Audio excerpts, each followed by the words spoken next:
Are you searching for the best budget router money can buy? So do I. In 2016, Xiaomi released the MiWiFi 3, a 5 GHz AC wireless router under $40.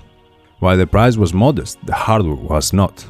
Underneath the simplistic clean design was a fairly powerful CPU, a ludicrous amount of read-only memory, and unnecessary sized airodump-ng memory.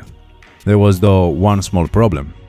In a real-world scenario, a 5 GHz AC wireless connection is capable of transferring at least 200 megabits per second, and although the router was capable of these speeds, the LAN port was limited to 100 megabits per second, therefore limiting the maximum wireless throughput to a shameful 100 megabits per second. That was probably a cost-saving decision that unfortunately crippled this incredible offer and left me searching for the time being.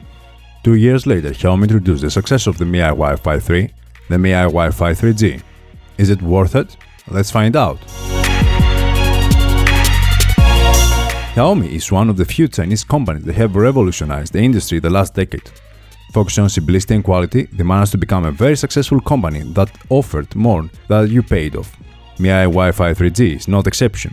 Keeping the same price, not only they managed to fix the problems with the original MiWiFi 3, but also surprise us with the extra hardware they packed for the same $40. Looking the router from outside, it resembles closely his predecessor. However, inside, the CPU has been upgraded to a dual-core 880 MHz, supporting max of 4 threads. The RAM has been doubled to an astonishing 256 MB, a characteristic that you can only find on other routers well passing the $85 mark. The LAN connection has been enhanced to a gigabit one, solving the biggest complaint with the original router 3. And not only that, they also upgraded the USB 2 port to a USB 3, forging the ideal candidate for a network-attached storage.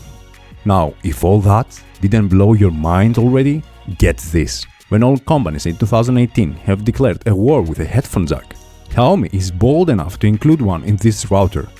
Granted, the 35Hz to 16kHz range is kinda limited for an audiophile.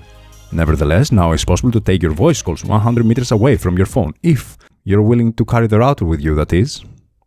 By now, I believe we have established that the hardware part of this device is incredible for the asking price. But what about the software?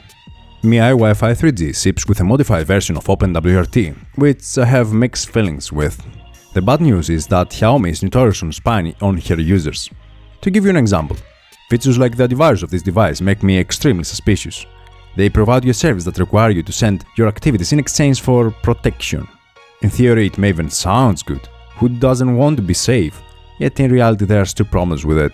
They will know the page you are seeing and they can block whatever they please. Even if it is not malicious, like a political post that exposes something that the big players not want you to know about. Don't forget that this router is launching primarily in China, which is not exactly known for their attitude in freedom of speech. The good news is, because it's based on Openwrt, we can easily change the firmware. That not only will solve the tracking issue, but also expand the capabilities of this router, transform it to a loyal network companion for years to come. Before they realized that they underselling it, I ordered one.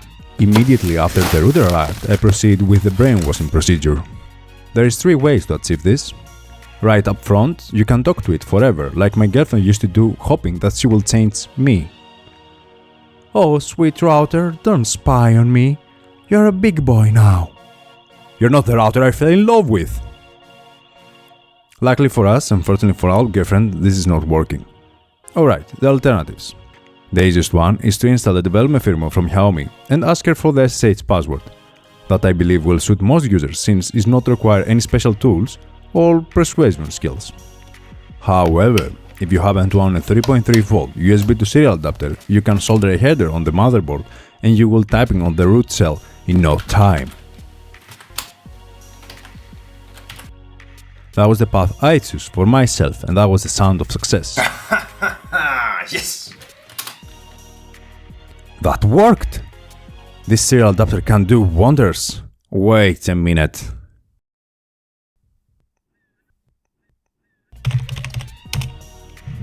You are not the man I... No. You are the man of my dreams. It's your time to watch this. No. It's my time. Girlfriend fixed. Let's continue.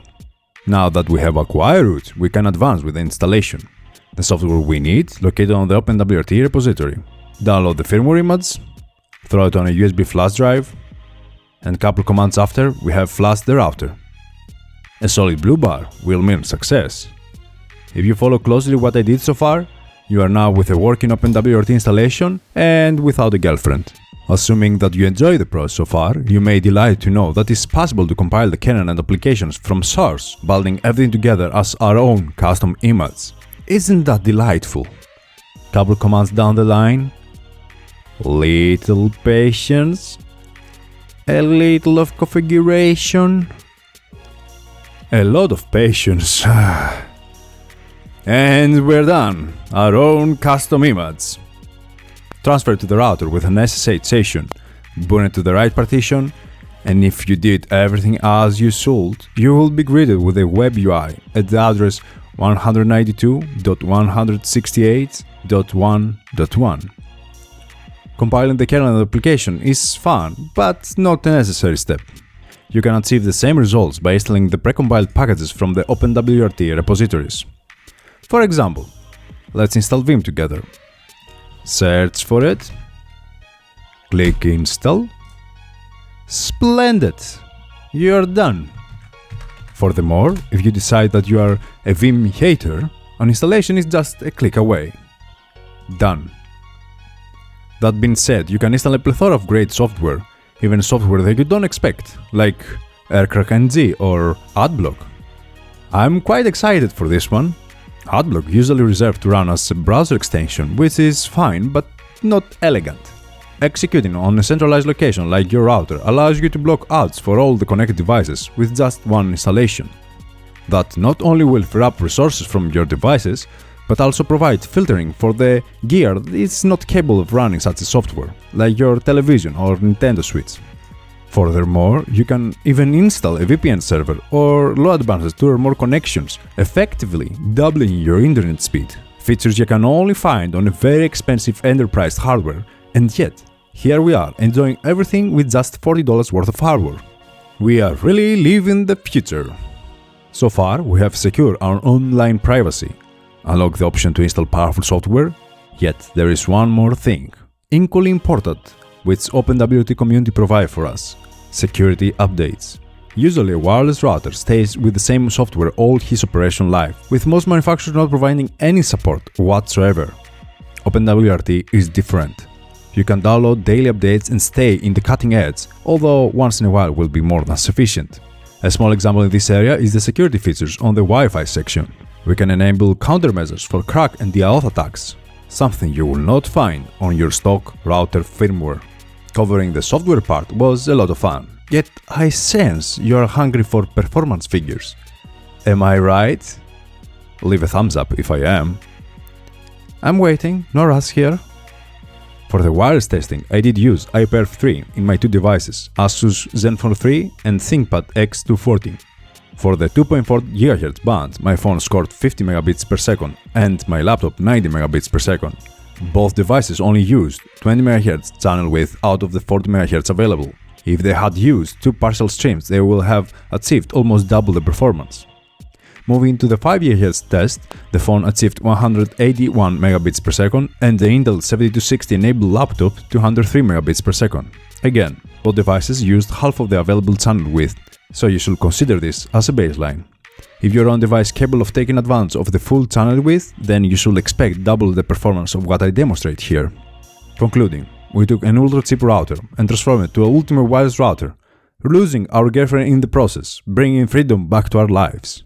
I am happy with my purchase and hopefully you did find this work entertaining, helpful or informative. Leave a like to support me and I will see you around next time. Disclaimer: the USB to serial adapter not working in humans. The 3.5mm audio jack is not included with the router. No girlfriend harm in the making of this video. Bye!